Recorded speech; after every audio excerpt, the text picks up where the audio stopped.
Anyway, and that's my breakfast extra headlines there. It's time for us to talk tourism. Our ladies are joining us, Wonuola, Olatunde-Lamidi, and also Bethia, Idoko. The ladies, they are an expert, they are industry experts, industry leaders in tourism sectors, and they both join us. Ladies, thank you so much for being so patient and for joining us. Let's just get started right away. How would you assess Nigeria's tourism sector in its current state? I'm going to start with you, Bethia. You are a traveler. You've traveled the world. You've seen other, tourism sectors. Oh, Judith, I'm going to help you there. I think there's a problem with your mic. So sorry. Sorry. So let me. Now, Bethia, she was directing a question to you earlier. She was asking how you'd assess Nigeria's tourism sector in this current state, putting into account everything that we might be going through, whether it's terrorism, whether it's bad roads, whether it's everything. Bethia, please. Hello, Bethia. We're not where we used to be. Good. Can you hear me? Yes, we can now. Go ahead. Okay. First thing I'll say is we're not where we used to be as regards tourism. Prior to now, I mean, it sounded very weird to say, oh, I'm traveling for tourism somewhere around Nigeria. But now we see people actually taking local trips to see different destinations of Nigeria. It's slow, but then I think it's a bit steady, and social media has really helped with this because it was just a faster way for people to see other parts of the country that they previously knew nothing about. Personally, it was social media for me. When I started to see places in Nigeria I never knew existed, and I decided to venture out and go see them for myself. But where I think we still have problems, and it'll be better, is if the government steps in just a little bit. There seems to be a lot of negligence when it comes to the tourism sector. It's treated like one of those sectors, not like a sector that can actually do a lot for Nigeria. But I think if government stepped in, and then if there was a way to market some of these places we have, as opposed to people like Wonuola and I selling destinations locally, it would be a lot better. Also, infrastructure. I mean, that has always been a problem that we're still yet to get around 100%. If we had better infrastructure around some of these places, and by that I mean like proper accommodation, things like maybe hospitals, grocery stores, some of the really amazing tourist destinations we have in Nigeria are in very isolated places where you need to be very audacious to go to because you don't have proper accommodation around them and things like that. So, I mean, this is something that I think can be worked on to improve our tourism sector. But thankfully, Dirty December is doing an amazing job of putting us in a much better light internationally. At least people are beginning to see that it's not as dangerous as it seemed, or things are getting better because it's just one great report or another from people coming in for Dirty December. So I think that's an opportunity and an avenue for the government to latch onto and do a lot when it comes to tourism, as opposed to just leaving it on the side or combining it with a bunch of other ministries. Thankfully now at least we have a standalone ministry for tourism. Right. So yeah. Wonuola Olatunde-Lamidi. I just wanted to apologize. I said Olatunde earlier. So Lamidi. There we go. She's a co-founder of Diamonds and Pearls Travels. So basically, you provide services, whether it's ticketing, selling these locations, or just getting tour guide, or just selling out tours. And so I have to ask you about the type of tourism that is better suited to Nigeria, that is most promising for Nigeria's future. Would you say it's ecotourism, cultural tourism, or luxury? Because we like that word around here, luxury tourism. Okay, so I didn't hear the first one. I heard eco. I didn't hear the second one. Eco, cultural, and luxury. Okay, so the Nigerian tourism sector is actually growing. And one of the things that Nigeria actually has are two major things: the people and the beaches.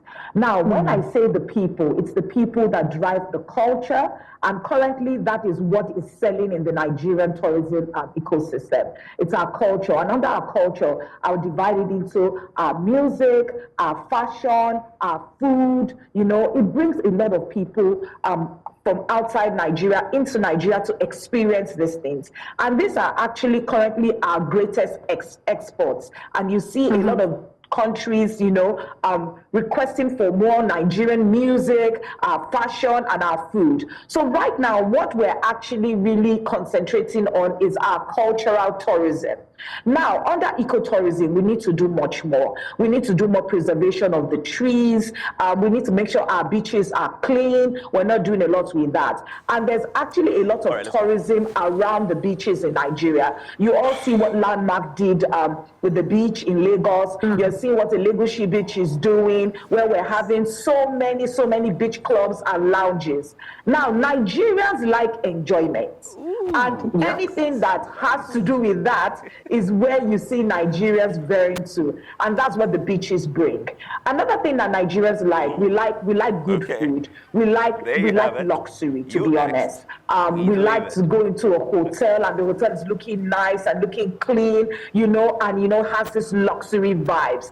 And social media has also helped to spread that a lot. It has helped to spread luxury in tourism in the Nigerian ecosystem. So I would say that right now we're actually doing the three, which is ecotourism, cultural tourism, and luxury tourism. But we can do much more, and we can use that to promote Nigeria as a destination for domestic tourism and even for international visitors. I hear what you say about the beaches, but unfortunately, you know where I'm going to go from here on, don't you? Oh, okay. I've been to the Gambia, and I know the only thing the Gambia has is a stretch of beach, and it is fantastic. People come from all across the world just to sit on the beach and walk across the water. Accessibility. Or not walk, just walk on the water. Here in Nigeria, we had the facilities, like you mentioned, but it seems like while the rest of the world is recovering from maybe climate change or this or that, just like World Global Tourism Resilience Day they're celebrating, we are recovering from bad governance decisions, bad government decisions, where we had the beach totally wiped out when it came to that fantastic facility you mentioned there. So what policy changes do you think could be made or suggested to the authorities to make Nigeria great again, Nigerian tourism great again, where we can see a dirty December all across all 12 months of the year when it comes to tourism? What must change? Okay, so first of Yes, well, go ahead. Should I go ahead? Please do. Okay, so first of all, the government needs to put tourism at the forefront. And what we're seeing the new Minister of Tourism doing, Barrister Hannatu Musawa, what she's doing now is she's trying to make sure that tourism in Nigeria is something that Nigerians themselves embrace.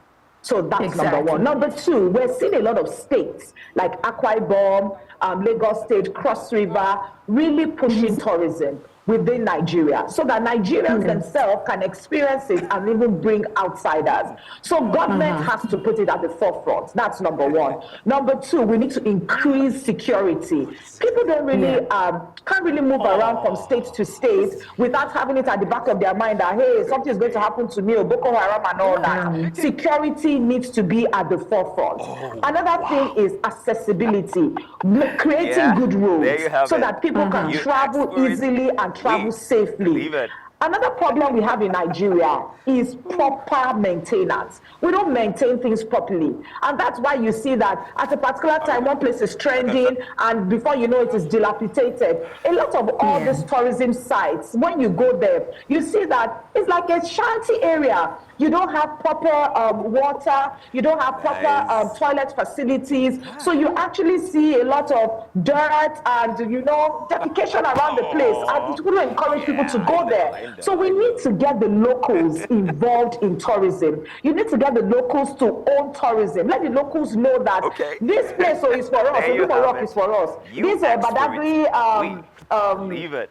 What's it called? This Badagry Museum is for us. It is in our area. It is our own responsibility to maintain it. So we need to get to a point where we have government and local participation. The government and the private sector have to merge together to make all the tourism sites in Nigeria worth going to and interesting to look at and even want to promote on social media. Another problem we have in the tourism sector is inadequate funding. We don't have enough funding for tourism, and that's because it's not one of the front burner issues for the government. And then, of course, corruption. You know, I don't want to talk so much about that, but you understand what I mean by corruption. And also proper checks and balances. Right. What do I mean by that?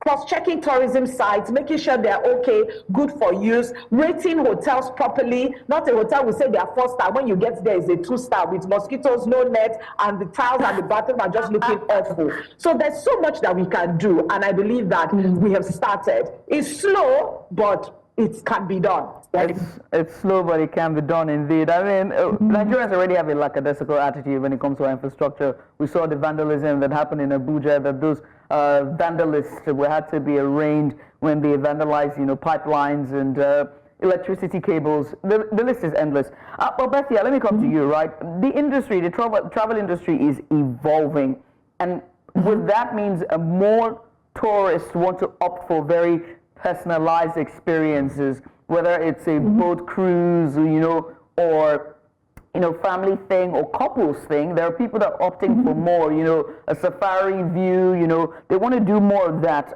And so I had to ask you, the intersection of personalized travel experiences and sustainable tourism, how can Nigerian tourism stakeholders adopt these trends? So when Wonu was speaking, she said something very important about we have beaches, how our beaches being taken care of. When I was little, my parents would take us to the beach at least once or twice every month on Saturdays. These were part of the things that were very normal growing up in Lagos. But these days now, our beaches are being... Now I want to go to the beach, like just get up, and how we could drive to the beach easily back in the day. We don't really have a lot now anymore to go to. All the moist beaches, the soul beaches, the landmark beaches, they're all gone. Now I want to go to the beach, maybe just Elegushi. Now these were personal experiences for families. But now taking it on a much larger scale, and you see, I never like to overlook Nigeria when it comes to local tourism. You see, we are over 200 million in number. So only Nigerians, like if 5% of Nigerians traveled locally every year, that's a lot for tourism. It's a lot of money generated for the government. But I don't understand why till now it's still being overlooked. Yeah, we want foreigners to come to our country and see the beauty that it is that we have in so many parts of the country. But even before the foreigners, just us as locals, over 200 million people, 5% of us, 10% of us to travel every year locally is a lot of money. And it will be a lot for the country in the tourism sector. But what is being done to encourage this is where I think we have the real disconnect. Like I said, thankfully for social media now, at least it's easy to be in Lagos and find out about Mambila in Taraba. Personally, I traveled 25 states in Nigeria. So I've been around to a lot of the sites that prior to social media, I never knew existed. It's a tool that can be used. But like I said, if infrastructure is put in place, I'll give you a simple example. When I went to Fariruwa in Nasarawa, I had to walk almost 2 hours to get to the waterfall. Now, in this 2-hour hike, you are just in between bushes. There's nothing. There are no stores. God forbid something happens. There's no form of first aid. I can't buy any food. I have to come with all of my food. And then that walk is Herculean. I hear now the road has kind of been constructed to some extent. But then there are not a lot of people who are willing to walk for almost 2 hours just to go see a waterfall. Some people are not even physically capable. It was the same thing when I went to Owu Waterfall in Kwara. So it makes it more difficult for people to access these places. Plus, what is there in place for revenue collection or generation from this place is absolutely nothing. So it's not just about me going there to go see the place. How can money be made for the government by me going to see the place? If there were hotels close by, I can lodge there. If there were restaurants, I can buy food. If there were proper tour operators where I have to pay or who I have to pay to take me to the place as opposed to getting lost until I find my way. These are all money generating forms for tourism. But none of this is properly harnessed, none at all. Asop Waterfalls, just heading to Jos. Most people say it's in Jos. Well, in Jos, However, I mean, you can just walk there and go see it and go to where you're going to. You don't pay anything to anybody. There's nothing around for money generation. So I just feel like we're just leaving a lot of money sleeping on the table just because maybe our government hasn't fully understood how important tourism is and the amount of money that can be made locally from tourism. So I think it's difficult to disconnect the government from it.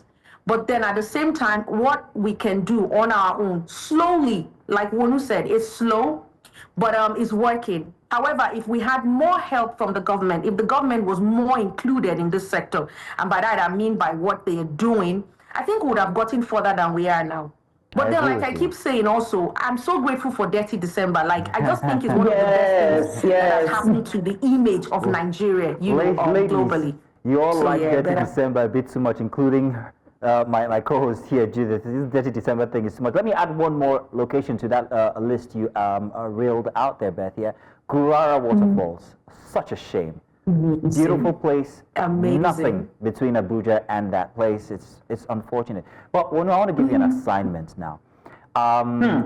The assignment is this. If the rest of the world for Global Tourism Resilience Day is celebrating the fact that you can bounce back from natural disasters or maybe climate change, Nigeria in our case, we're bouncing back perhaps from bad government decisions, what would you do to this location that has seen over the years, over decades, it's seen itself under the radar when it comes to government's interest in this location?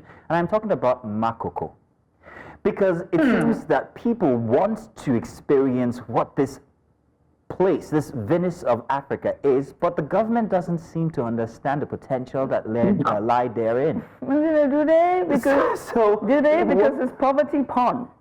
No. Well, call it poverty porn, Judith. But the fact is, it interests people. It attracts people from across the world. They're coming. There's potential there. So when as tourism minister, not saying that you want to usurp anybody's position, what would you do with Makoko? So the truth is that most of the countries we visit, especially in Africa, are usually villages. Zanzibar is a village, to be honest, but they found a way to make it attractive to tourists. And we're going to Zanzibar, we're spending our money, and we're staying in beautiful resorts. Now, with Makoko or with anything that has to do with tourism or with business or with life, you must create what you want. So first of all, we must create what the story we want to tell about Makoko. Exactly. Even though Makoko is stricken with poverty and all that, there are success stories in Makoko that we can use to tell stories. There are people in Makoko that can come out and tell us about how they started from Makoko and how they moved out of Makoko and how they become established. So number one is let us create a story around Makoko so that we can take people there and let us showcase it.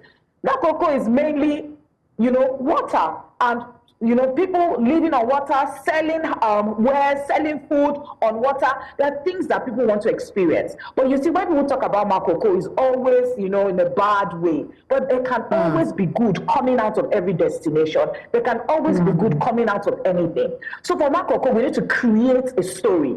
What do we want to sell to people? Number one. Number two, there are lives in Makoko. There are children in Makoko. How are we going to be able to bring these children out of Makoko and they become better people, even while in Makoko and when they come out? Now you look around and you see a lot of children, dancing all over the place and creating videos and traveling around the world. Those children came from slums. They came from ghetto areas. And today, a lot of them have stories to tell of how they visited countries like Dubai, France, and so many other destinations just by dancing. We can tell children in Makoko to come up with a product that we can sell to the world and will be written, made in Makoko, just like the way you see every Chinese product made in China. So we can produce things from Makoko. So first of all, we create a story to tell about Makoko. We produce things from Makoko that people will want to buy. And then we take people to Makoko to see the stories that we've talked about and also see the products and how they are being made. So for me, those are ways that we can talk about Makoko. But at the same time, we need to make sure that Makoko is clean, it is safe, and people will actually want to go there. For some people, if they eat in Makoko, they may fall sick because of maybe the water that is used to cook the food and all that, typhoid and all those things. So there has to be, it has to be clean for people to want to go there, for people to want to see it, and for people to want to see the Venice of Nigeria. So those are the two things that I would do. Create a product, a story around Makoko, tell Makoko to create a product that can talk about it, and of course we use social media to push. People do not understand the power of social media. I know that my business personally has, has gained a lot from using social media to promote tourism. And as Bethia also said, social media has made tourism in Nigeria and even all over the world smaller. You just post a destination, talk about it, and people want to go there. Why? It's visual, and they're also seeing the sense of what kind of pictures can I take there. They're also seeing the sense of security. But a lot of people don't know that to get to some of these destinations, you will trek, and Nigerians don't like trekking. You will suffer sometimes to get there. But it's up to us and up to the government to work together to make this work. So the synergy is what you're asking for both the public to be able to buy into whatever the government is doing, right? And you're talking about that, Yes. those ecosystem that should exist around those sites. But, and that but is really huge. Last year is what we saw with the landmark and every other beach houses and beach fronts that we saw at that stretch of road. When you see those type of stories and how those businesses ended, it begs to ask the question whether or not the public can be able to buy into the government or buy into the sentiment of tourism, right? For example, all of these infrastructures that you're naming out, the one in Jos, the one in Plateau, Nasarawa, Abuja, and even Cross River State, to get to the Obudu Ranch, it's a long stretch of road. There is no street that lands around the area, no helipad that lands there. Either you're going through Enugu or you go through Calabar, and you have to see through a 4-hour trip to get to Obudu. So those are the issues that we're having. So how best then can you buy into? What then deters them from selling? Because tourism is a very niche market, and is it guaranteed that people are going to see their money back? Is it guaranteed? Because another thing is, there's also, if we're going to be honest about Dirty December, who are the people that benefited from Dirty December? Generally, Lagos and Abuja. I would say Port Harcourt, but not so much so. IJGBs, and it's the IJGBs. They didn't go to all these other sites that we're naming. They went to restaurants and they went for adult entertainment. And so how then are we gonna evolve this thing to get people to buy in and start to build that ecosystem that we talk about? Let me come to you, Bethia, for that question. So for me, I think the best way we can move with this, like we can go forward with this, I keep saying it, whether we like it or not, when it comes to tourism, it's too big not to have government inclusion. And I think the real problem we're having is the fact that the government is not as included as it is supposed to be. Now, there's only so much private individuals can do. But because tourism is something that borders around, there has to be land for it to happen. We're talking about destinations. We're talking about location. Now, there are rules bordering around these things. If the government is not involved in something, it's easy for them to just come and say, okay, we are closing this. Everybody buy, go home. But if they have a stake, if they're stakeholders in that particular thing, I'm pretty sure there's a way these laws or rules can be adjusted, to accommodate everyone.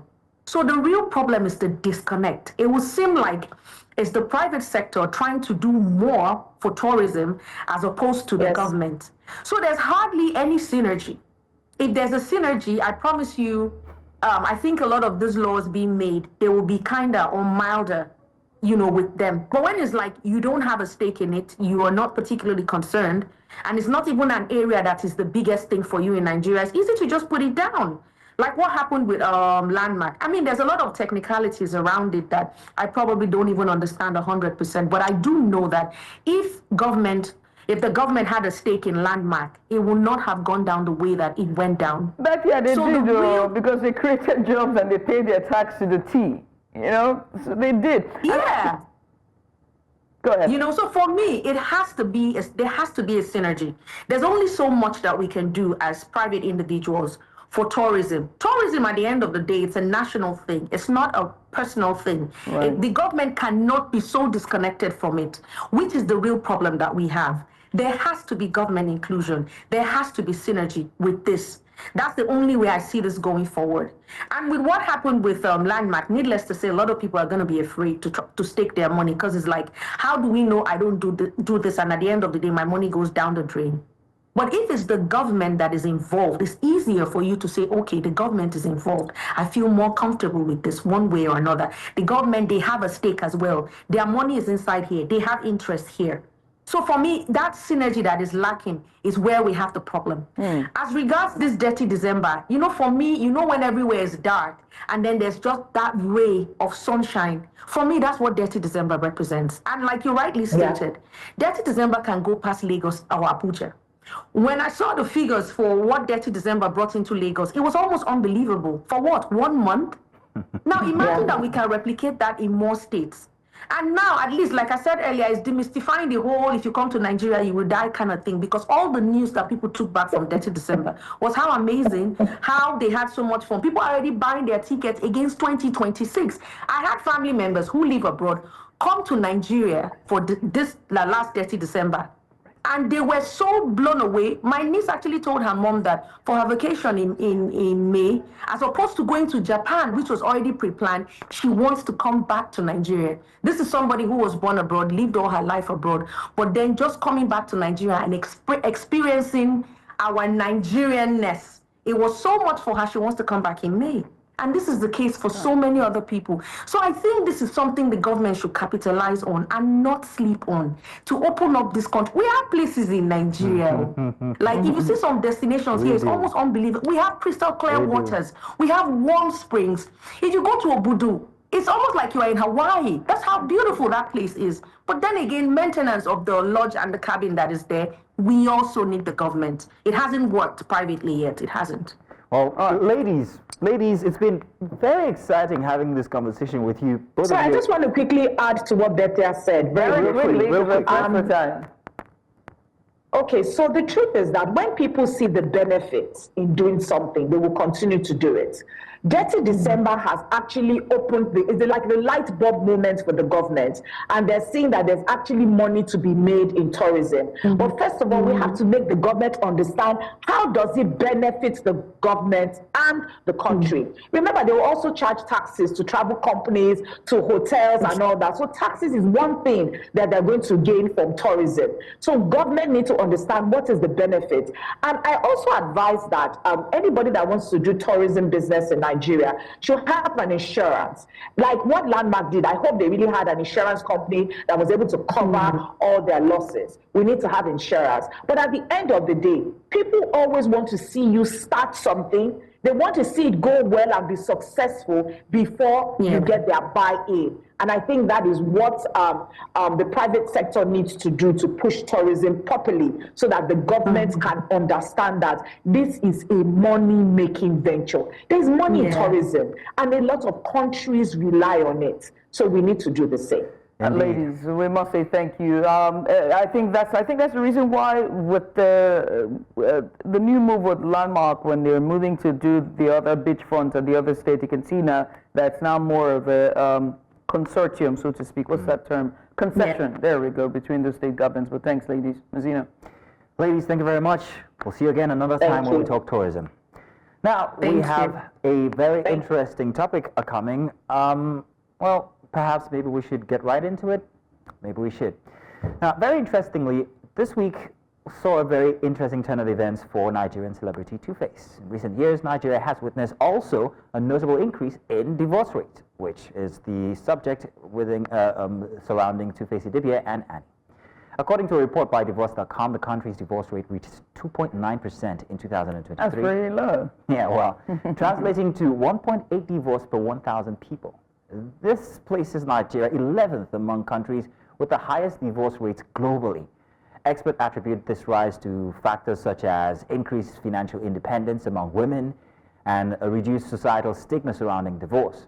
The 2006 National Population Census data recorded 704,000 divorces in Nigeria, with 230,000 males and 474,000 females.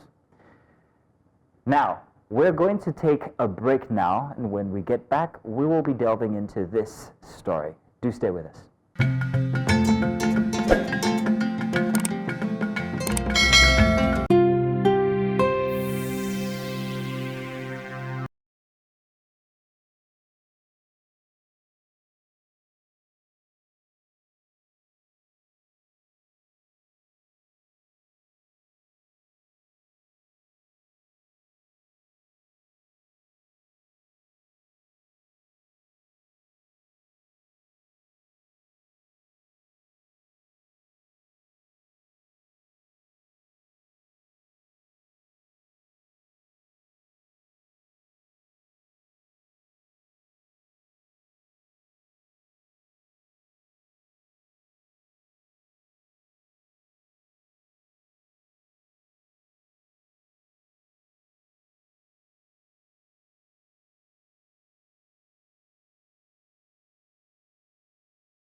Most of the countries we visit, especially in Africa, are usually villages. Zanzibar is a village, to be honest, but they found a way to make it attractive to tourists. And we're going to Zanzibar, and we're spending our money, and we're staying in beautiful resorts. Now, with Makoko, or with anything that has to do with tourism, or with business, or with life, you must create what you want. Even though Makoko is stricken with poverty and all that, there are success stories in Makoko that we can use to tell stories. There are people in Makoko that can come out and tell us about how they started from Makoko and how they moved out of Makoko and how they become established. Makoko is mainly, water and people living on water, selling wares, selling food on water. There are things that people want to experience. But you see, when people talk about Makoko, it's always, in a bad way. But there can always be good coming out of every destination. There can always be good coming out of anything. So for Makoko, we need to create a story. What do we want to sell to people? Number one. Number two, their lives in Makoko, their children in Makoko. How are we going to be able to bring these children out of Makoko and they become better people, even while in Makoko and when they come out? We can tell children in Makoko to come up with a product that we can sell to the world and will be written, made in Makoko, just like the way you see every Chinese product made in China. So we can produce things from Makoko.